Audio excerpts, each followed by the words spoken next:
How comfortable do you feel talking to us right now? It's like talking to my fellow batchmates or something because you guys are Chill. That's okay. Let's start from the introduction हम लोग बाद में लेंगे. Okay. Hi, how are you? So started. Any influencers or other local businesses?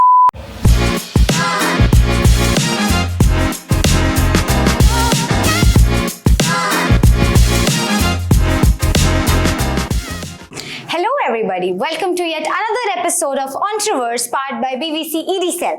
I am Garima And this is Kaustubh and we are here to meet a very special person who's not only a successful entrepreneur but is also our almanac. She is someone who has turned her passion for culinary arts into this beloved local gem, Little Indulgence and Little Spice Nice. With a keen observation for perfection and unwavering commitment towards quality and this inviting atmosphere, she is someone who has converted this haven into a place where every bite tells a story. Please join me in welcoming the mastermind behind this magic, Miss Praneetha. Hello, Praneetha. Hi Garima, hi Kaustubh. Hello. How are you? I'm good. How are you guys? We're doing good. Yeah. So, how do you feel being on this podcast? Back to where we started. So I think it's good that back to Bhavan's from where it all started. So yeah, A little nervous? a little bit. Yeah. Because Yes, we are yeah. too. Yeah. So let's make this easy for all three of us. Yeah. Let's begin with something like an icebreaker round. Surely. So, when and how did you plan to start this cafe? So there was nothing like I wanted to jump into just starting a cafe as such. I think it all started with me putting up a stall in Bhavan's for Bhavanotsav. We did it 3 years in a row, and then the response was really great. And then I thought maybe a full-time job is not something that I want to take up. So I never sat for any placements except for one that was Facebook. But it didn't work out, and that's when, anyways, I decided that whatever I'm going to do next is going to be something to do with baking. Yeah. Okay, so basically the kind of response you got for your stalls Yeah. at Bhavanotsav is what led you here? Yes, that's what I would say, because everyone that had the cupcakes said that it does like feel like something that's made at home, and then they said the quality is good, and they came back and we were sold out with all our cupcakes that we got in. So yeah, why not? We can say that it gave a homely vibe. Yeah, homely vibe, because I was a home baker back then. So yeah. Right. So, Okay, so let me ask this. Why the name Little Indulgence? I mean, why not Big Indulgence? I think these are things, tiny things for a big indulgence. I think life has so many things. So I want this to be a little part of everyone's life. So I thought of Little Indulgence. Yeah. All right. it's a very cute name. Thank you so much. So, as we are talking about Little Indulgence, like it's in Sainikpuri. It's a hot spot, right? So, Yeah. why did you actually pick this as your spot? So I've been in Bhavan's. We've been staying here for long, and obviously I'd pick my place that's close to my home and somewhere that I grew up. And back then we were also hanging out in coffee shops like coffee, cakes and coffee cup and everything else. And there was not really a lot of places. So, and with the whole baking scene as well, I think it was just Fifth Avenue bakers or any other bakers, but I wanted to do something different. Like maybe I was eyeing on different patisseries from the city like Konsu, Eclair and everything else. And I wanted to have a really cute place here in Sainikpuri as well. So that, I mean, that's the reason it is Sainikpuri. Yeah. And this is really cute. Thank you so much. Okay, so there are many cafes around in Sainikpuri. Like it's the coffee shop hub right now. Right so, now, yeah. why do you think? I mean, how do you think Little Indulgence is different from the others? You know, what makes it different? What makes it more special? I think what makes it special is, I would say I had a lot of people from the college itself. So I built a customer base and then started my business. It was not like I put up the business and then I looked for the customers to come in, but I already had a customer base. So that's how I stand out from the other places that are here. And not everyone, I'm not really sure of other cafes, but as far as I'm aware, it's not everyone that got into, it's not a hands-on business that they got into. So I think they started coffee shops because they wanted to have a coffee shop, but they're not involved with the whole operations. I mean, not the cooking part of it or the baking part of it. So I would say that's where I stand different. Yeah. So as we are talking how you started and all, every house has the typical auntie and uncles who are like pado liko, do some Yeah. jobs and all, right? So did you face anything like that? No, my family is very supportive, like since the beginning. So they were like, whatever makes you happy. So yeah, I mean- they're very supportive. So when I had the stalls, or not in the college. In the college, I very much had my friends help me with the stalls. So the first stall that I put up, I don't know, all of us pooled in, and then it was just me, and they were helping me like frost the cupcakes, and one was marketing for me, and that's how we started. We were a group of 7 people, and all of them are in my stall, like selling my cupcakes. Apart from that, I think my parents also, after the college, like wherever I had multiple stalls, they used to help me like frost them up, and they used to support me. So yeah, there's not. I mean, it's so good to have such parents and friends as the support system, no? My dad's been into business since the beginning. I've seen him like really build an empire and then crash. We've seen the empire crash, and then instead of giving up, he actually again started it up, and that's what inspired me on this journey. I can see where all this is coming from Yeah. now. Business is your bloodline, basically. Maybe that's what. Okay, so now cafes and restaurants these days seems to be a very risky business, honestly. So Okay. why did you go for this toss? I mean, how difficult was it to just get onto this idea and start working towards it?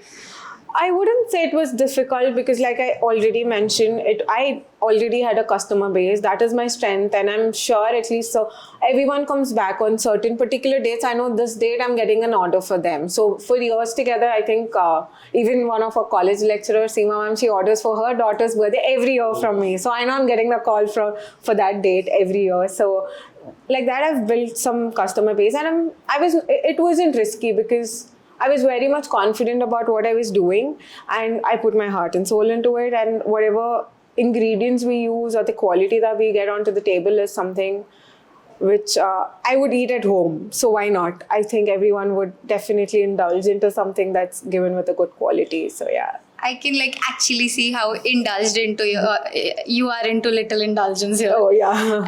And so yeah, apart from all this, as in at the start, I mean, how did you get on to funding for it? How did you you had your customer base ready? I Yeah. mean, that is definitely a plus point. You had your support system, and you are definitely very indulged into this. Yeah. So all this were the plus points, but then how did you go about the funding? I mean, So- starting something is a breakthrough, a different change. So how Yeah. did that come? So basically, I did have my father try to help fund me this, but he was also pretty sure that he wanted me to do things by myself.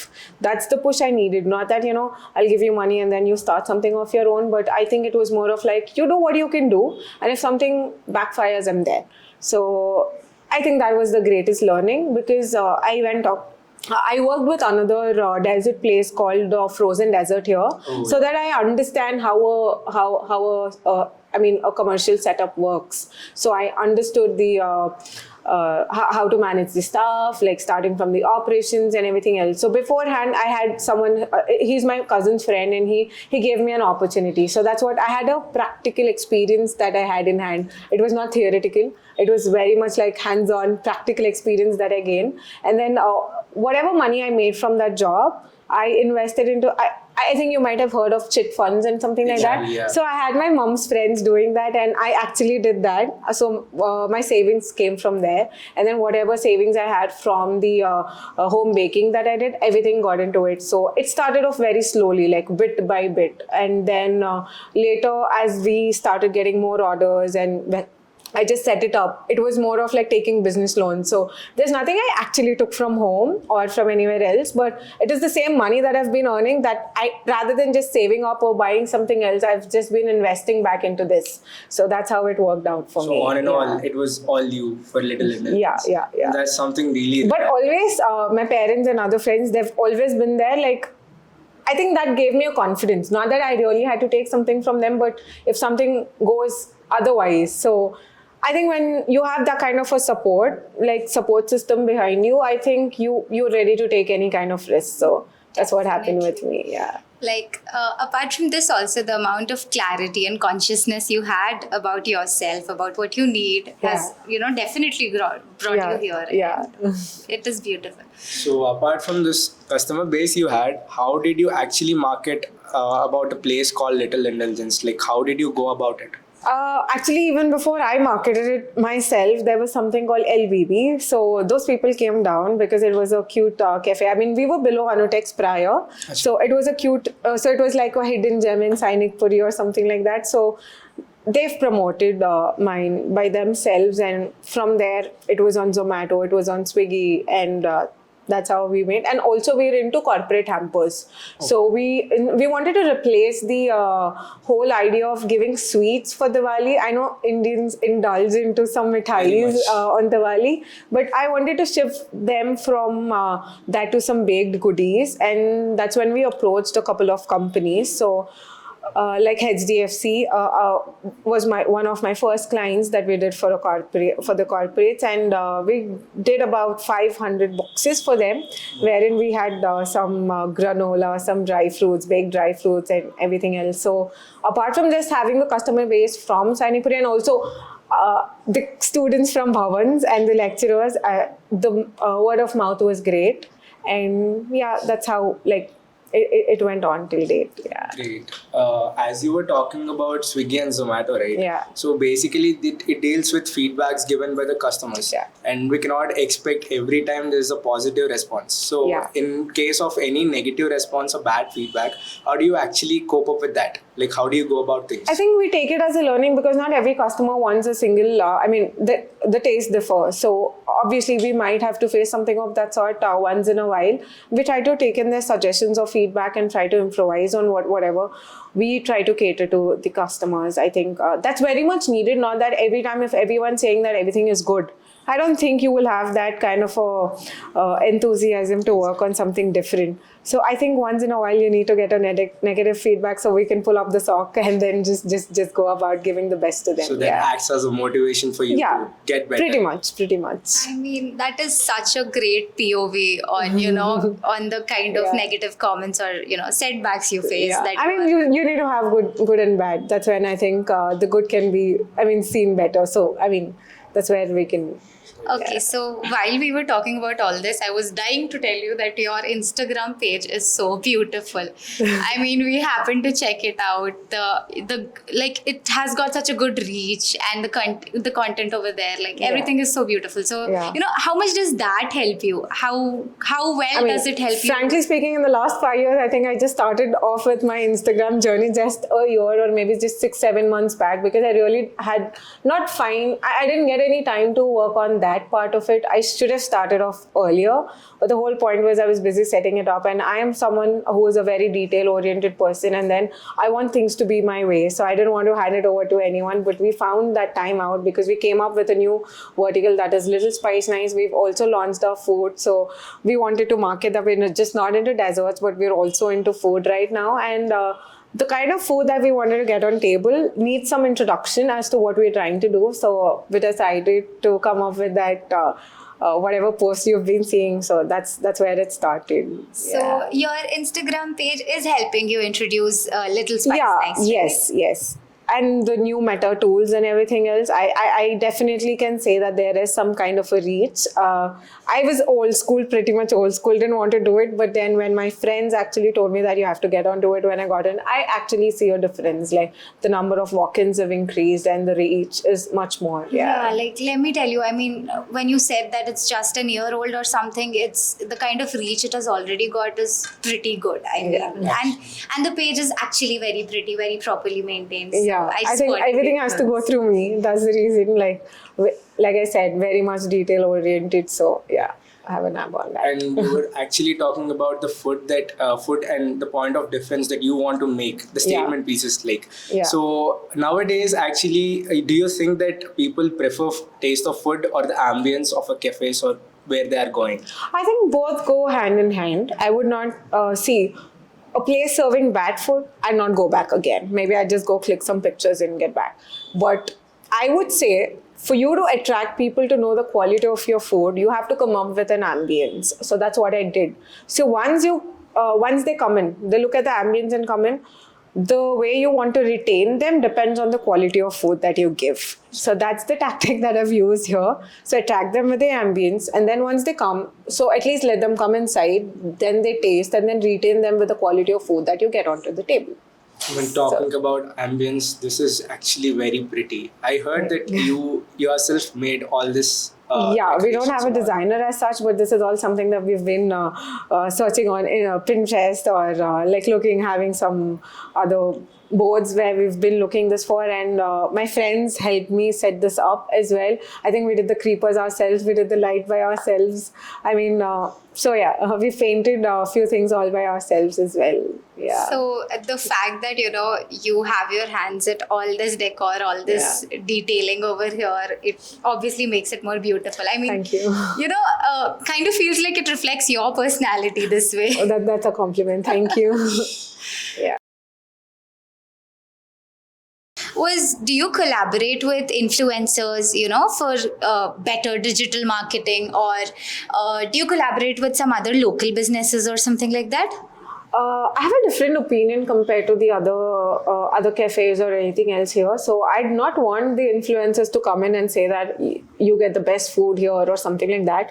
I'd rather use that influencers to say that something like this exists. So I'd want them for the advertising part that, so I would prefer, rather than influencing people to come down here, I'd want them to advertise that this exists. So that's where I want to stand out with this whole influencer thing, and we're working on how we can do that, because the reviews, when I look at the reviews, I went to a place and then I might not like the food, but I went because I was influenced by them. So I'd want genuine reach and genuine things. So we don't want to call out for them, but even if we do, it will be more of like maybe they have to advertise that this place exists. So people are aware of it, but not that, they're influencing them to come and have and say that this is the best. I don't want to sell my product like that. I'd want to leave it to the customers to decide if it is the right thing or not. Yeah. So you don't want, if any influencers do it for you, you don't want them to predominantly say that this place is nice. You just want them to advertise about your place. Advertise about so that, it. People know about it themselves and decide. But otherwise, if they're walking in by themselves and I'm not inviting them and they want to put up a review, I'd not mind. It has to come genuinely from the heart.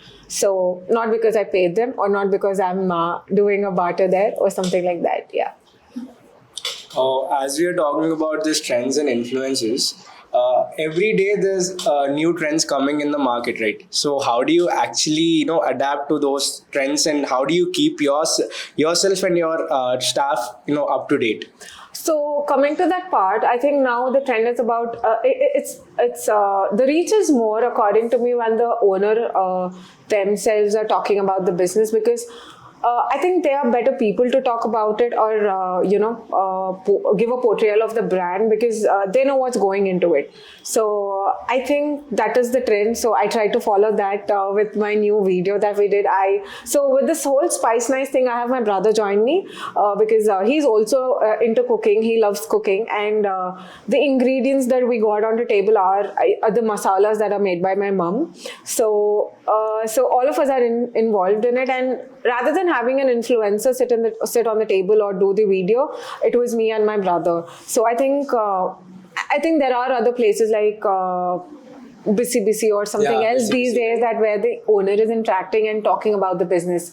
That way, I think it gives a kind of confidence in the customers also that, okay, the owner knows what they're doing. Okay. So I think that's the trend I'm following. So we'll see whatever is the next trend. I'll try to keep up with that as well if it fits our business. And you were talking about the ingredients and all, right? Yeah. So basically, do you depend on anyone for the supply of those ingredients, or is it yourself and your family, within your family? So we make sure that we have our vendors, but the vendors are also handpicked, that I would say. So for the whole Spice Nice thing that we came up with, so all the ingredients, we had a test trial done, it was on a run, and we were making sure that the quality is something that comes onto the table at our home when we're cooking.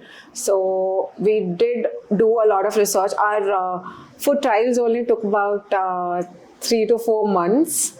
Though it is just 20 odd items on the menu, we had 3 to 4 months of trial so that we're getting the best paneer or the best rice or whatever makes it more flavorful. So, and also, like, unlike other people, we don't have any other masalas which has MSD, that is the Ajinomoto or something like that. There's no tasting salt, and we try to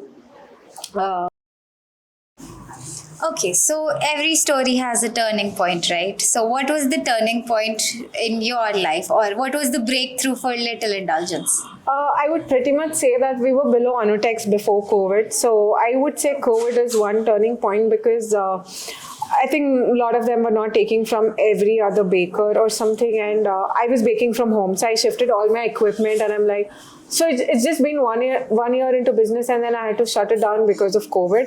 And I was not sure what I have to do. But then I realized I was baking from home prior. So I shifted back all the equipment and then I baked. And you won't believe there is a lot of clientele I built during that time because they felt the safety measures were followed because I was baking from home. So I had a lot of orders. I think I baked the most during that time, and the customer base has become very much more stronger, and a lot of them, the word of mouth again there worked for me, wherein everyone said we picked the cake from her and it is safe, and none of them.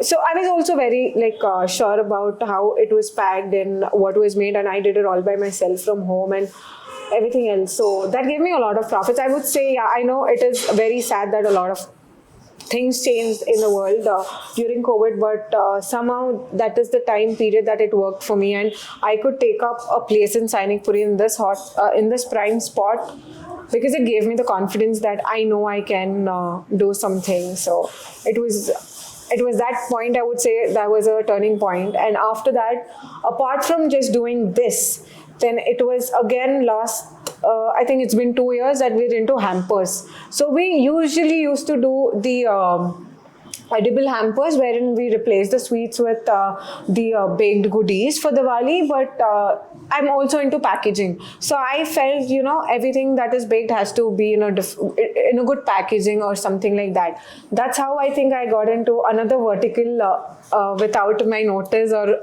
it just happened. It just happened that, we started curating boxes with the branding and everything else. So a lot of them approached, and then we got into a different vertical from there. And I think, frankly speaking, more than the cafe, my vertical with the hampers is doing great now.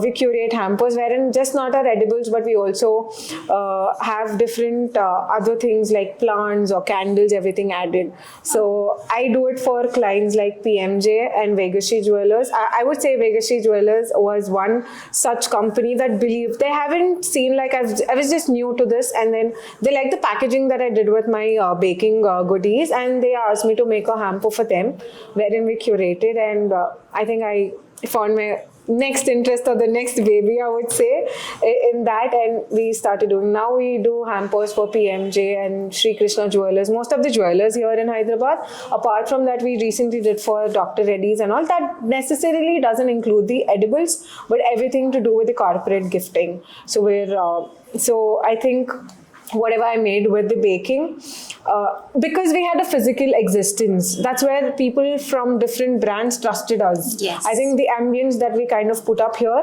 that is why there was this confidence or that trust when, I mean, all these people, the clients had this confidence that we would come up with something different for them. And I would say each business was supporting each other. Now, whatever money I made with these hampers is what I invested back, and I came up with a new food menu, and I think these will go hand in hand for the future to come.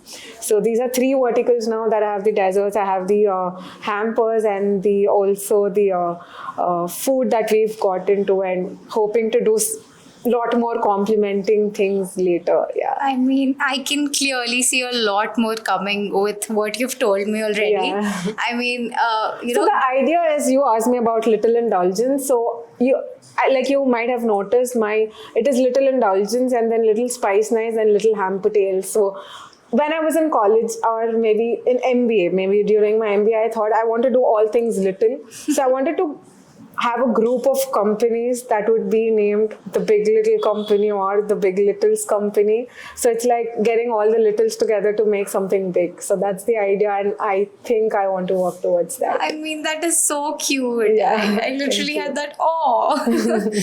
Okay, so I got this point. Apart from this, now I think yes. I'll continue. Future plans hype in it. That's what I'll just club it up because it doesn't mean. Yeah. So you were talking about going into different verticals, right? So does it pretty much sum up what your future plans are?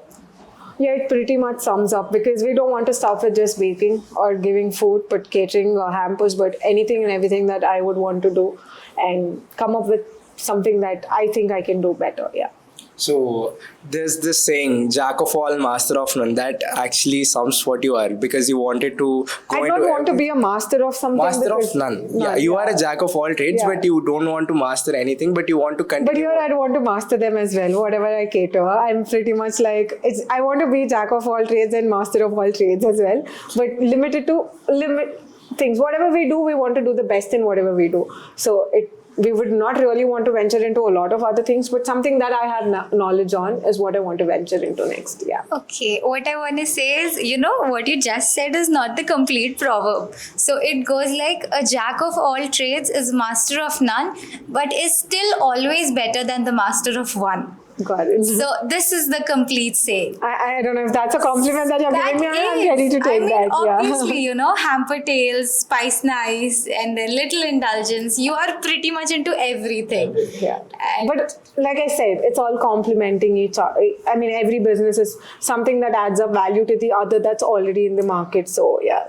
Next, maybe something to do with the weddings is what we are looking at. Let's see. yeah, all the best to you for thank that. you. Pretty much with the decors and all because this looks Maybe. beautiful. Exactly, maybe that's why I think I would want to get into the wedding side. Like after talking to you now, I mean, we know, how many things are going hand in hand and you just have to make so many things perfect to be here.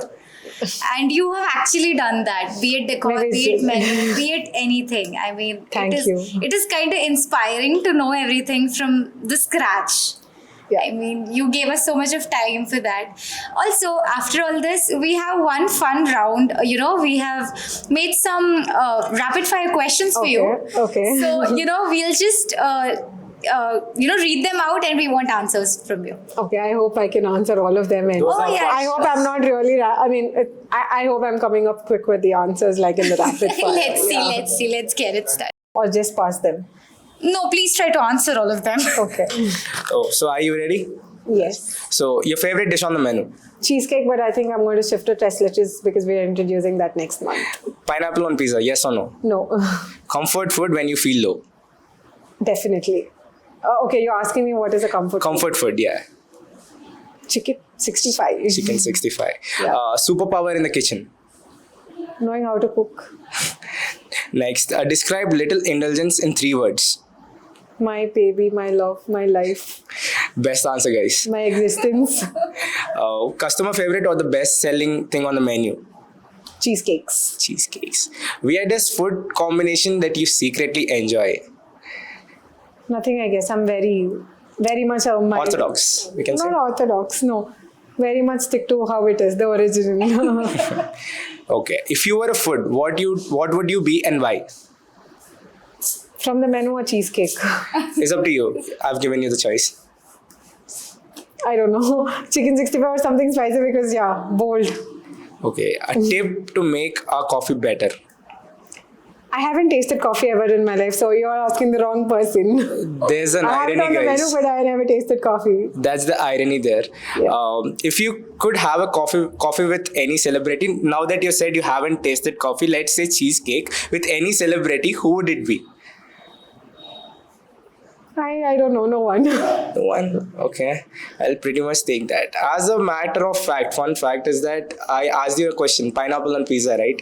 So as a fun fact, we both are here as your host today because of that topic. Because before getting into the cell, we were asked to, debate on that topic. Oh, okay. So that's why the question is here, so that Exactly. you can introduce why you were here. I mean, during the interview rounds, it was me and him against each other. Oh, And the okay. debate topic was pineapples and pizza, yes or And no. what were you guys? I mean, Which we side were you switched on? roles. Yeah. For some Okay. time we were for it and then against Against it. And after that interview, I hope we you're on got my into the side. ED No cell. pineapple on pizza, I believe. Yeah, I mean, that's great. irrespective of we were for the topic, against the topic, as a food lovers, we are against it. Against it. But then still we had to say things for it as well. Just So that you because we could were be here. debating. Exactly. That's great. So with this, we come to end for today's episode of Entrepreneurship. Thank you so much, Praneetha. It was pleasure having you guys here. So see you all next time with other guests. Yo, microphone check, make it a microphone check. Give it a microphone, I make it a microphone dead. With this, we come to an end to today's episode. We'll see you very soon in another exciting episode of Entrepreneurship. Thank you. Don't step to me, newbie, I could truly be moody. I could have played the fucking Grinch in the movies. I've been a part-time shadow cat, part-time. That is not a guy that I would ever want to try to battle rap.